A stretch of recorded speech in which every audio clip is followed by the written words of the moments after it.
10ನೇ ತರಗತಿ ಗಣಿತ ಅಧ್ಯಾಯ 2 ಬಹುಪದೋಕ್ತಿಗಳು ಚಾಪ್ಟರ್ 2 ಪಾಲಿನಾಮಿಯಲ್ಸ್ ಅಭ್ಯಾಸ 2.1 exercise 2.1 y is equal to p of x ನಕ್ಷೆಗಳನ್ನು ಕೆಳಗಡೆ ಚಿತ್ರದಲ್ಲಿ ನೀಡಿದ್ದು ಇಲ್ಲಿ p of x ಎಂಬುದು ಬಹುಪದೋಕ್ತಿಯಾಗಿದೆ.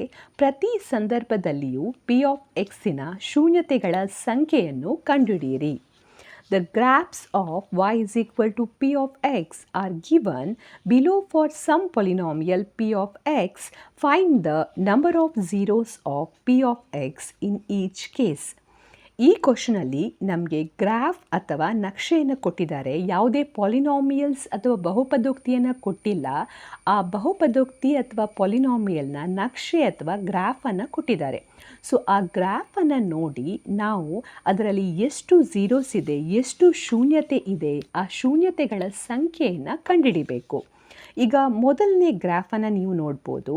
ಇಲ್ಲಿ ಇದು ಎಕ್ಸ್ ಕೋಆರ್ಡಿನೇಟ್, ಇದು ವೈ ಕೋಆರ್ಡಿನೇಟ್, ಹಾಗೆ ಇಲ್ಲಿ ಗ್ರಾಫ್ ಒಂದು ಸ್ಟ್ರೈಟ್ ಲೈನ್ ಇದೆ. ಈ ರೀತಿಯಲ್ಲಿ ನೀವು ನೋಡ್ಬೋದು ಈ ಗ್ರಾಫ್ ಏನಿದೆ ಎಕ್ಸ್ ಅಕ್ಷವನ್ನು ಛೇದಿಸ್ತಾ ಇಲ್ಲ, ಇಲ್ಲಿ ಕೂಡ ಇಂಟರ್ಸೆಕ್ಟ್ ಆಗ್ತಾ ಇಲ್ಲ. ಅಂದರೆ ಈ ಮೊದಲನೇ ಗ್ರಾಫ್ ಅಥವಾ ನಕ್ಷೆ ಏನಿದೆ ಇದರ ಶೂನ್ಯತೆ ಅಥವಾ ಝೀರೋ ಎಷ್ಟಂತ ಹೇಳ್ಬೋದು. ಸೊ ಇದು ಝೀರೋ ಶೂನ್ಯತೆಯನ್ನು ಹೊಂದಿದೆ ಅಥವಾ ಇದರ ಝೀರೋ ಅಂತ ನಾವು ಹೇಳ್ಬೋದು. ಯಾಕೆಂದರೆ ಯಾವುದೇ ಪಾಯಿಂಟ್ಸಲ್ಲಿ ಎಕ್ಸ್ ಅಕ್ಷವನ್ನು ಇದು ಛೇದಿಸ್ತಾ ಇಲ್ಲ, ಇಂಟರ್ಸೆಕ್ಟ್ ಮಾಡ್ತಾ ಇಲ್ಲ. ನೆಕ್ಸ್ಟ್ ಎರಡನೇ ಎಕ್ಸಾಂಪಲನ್ನು ಕಾಣ್ಬೋದು.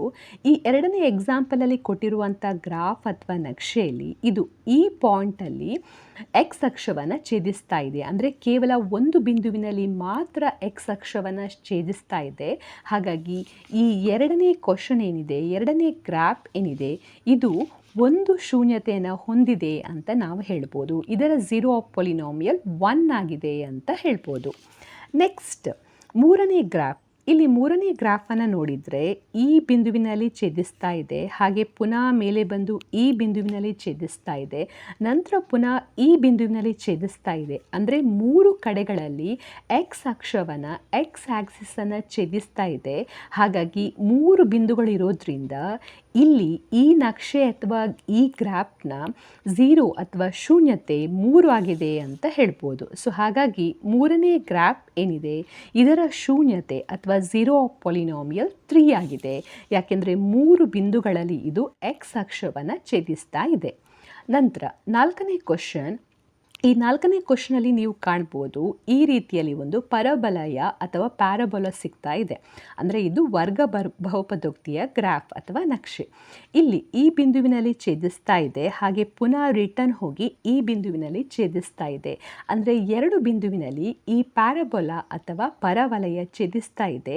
ಹಾಗಾಗಿ ಈ ನಕ್ಷೆ ಅಥವಾ ಈ ಗ್ರಾಫ್ ಏನಿದೆ ಇದು ಎಷ್ಟು ಶೂನ್ಯತೆಯನ್ನು ಹೊಂದಿದೆ ಅಂತ ನಾವು ಹೇಳ್ಬೋದು. ಇದು 2 ಶೂನ್ಯತೆಯನ್ನು ಹೊಂದಿದೆ. ಸೊ ಶೂನ್ಯತೆ ಅಥವಾ ಝೀರೋ ಆಫ್ ಪಾಲಿನಾಮಿಯಲ್ 2 ಆಗಿದೆ. ನೆಕ್ಸ್ಟ್ ಫೋರ್ತ್ ಕ್ವಶನಲ್ಲಿ ನೀವಿಲ್ಲಿ ಕಾಣ್ಬೋದು ಈ ರೀತಿಯ ಒಂದು ನಕ್ಷೆ ಅಥವಾ ಗ್ರಾಫನ್ನು ಕೊಟ್ಟಿದ್ದಾರೆ. ಸೊ ಇಲ್ಲಿ ಮೊದಲಿಗೆ ಈ ಬಿಂದುವಿನಲ್ಲಿ ಛೇದಿಸ್ತಾ ಇದೆ, ನೆಕ್ಸ್ಟ್ ಪುನಃ ಕೆಳಗೆ ಬಂದು ಈ ಬಿಂದುವಿನಲ್ಲಿ ಛೇದಿಸ್ತಾ ಇದೆ, ಆಮೇಲೆ ಪುನಃ ಮೇಲೆ ಬಂದು ಈ ಬಿಂದುವಿನಲ್ಲಿ ಛೇದಿಸ್ತಾ ಇದೆ, ನಂತರ ಪುನಃ ಕೆಳಗೆ ಬಂದು ಈ ಬಿಂದುವಿನಲ್ಲಿ ಛೇದಿಸ್ತಾ ಇದೆ. ಅಂದರೆ 4 ಕಡೆಗಳಲ್ಲಿ ಛೇದಿಸ್ತಾ ಇದೆ. ಹಾಗಾಗಿ ಫಿಫ್ತ್ ನಕ್ಷೆ ಏನು ಕೊಟ್ಟಿದ್ದಾರೆ, ಈ ನಕ್ಷೆಗೆ ಎಷ್ಟು ಶೂನ್ಯತೆ ಇದೆ ಹೇಳ್ಬೋದು. 4 ಶೂನ್ಯತೆ ಇದೆ ಅಥವಾ ಝೀರೋ ಆಫ್ ಪಾಲಿನಾಮಿಯಲ್ 4 ಆಗಿದೆ ಅಂತ ನಾವಿಲ್ಲಿ ಹೇಳ್ಬೋದು. ನೆಕ್ಸ್ಟ್ ಸಿಕ್ಸ್ತ್ ಕ್ವಶನಲ್ಲಿ ನೀವಿಲ್ಲಿ ಕಾಣ್ಬೋದು ಈ ರೀತಿಯಲ್ಲಿ ಗ್ರಾಫನ್ನು ಕೊಟ್ಟಿದ್ದಾರೆ.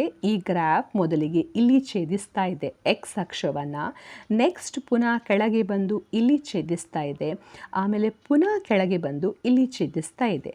1 2 3 ಅಂದರೆ 3 ಬಿಂದುಗಳಲ್ಲಿ ಛೇದಿಸ್ತಾ ಇದೆ.